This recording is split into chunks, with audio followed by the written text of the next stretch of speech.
मेरे पाकिस्तानियों, सिर्फ आजाद इंसानों की परवाज ऊपर होती है।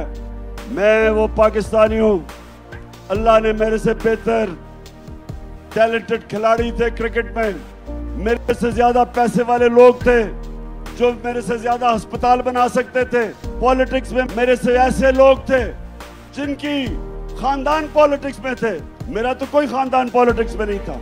लेकिन मेरे पाकिस्तानी, अल्लाह ने कामयाबी मुझे इसलिए दी क्योंकि मैं एक आजाद इंसान हूं, मैं आजाद हूं, मैंने किसी की गुलामी नहीं की।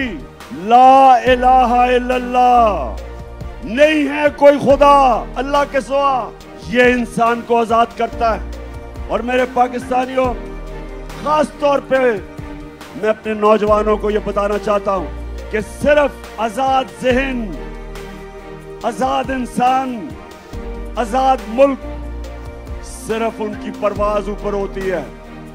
गुलाम तो अच्छी गुलामी कर सकते हैं,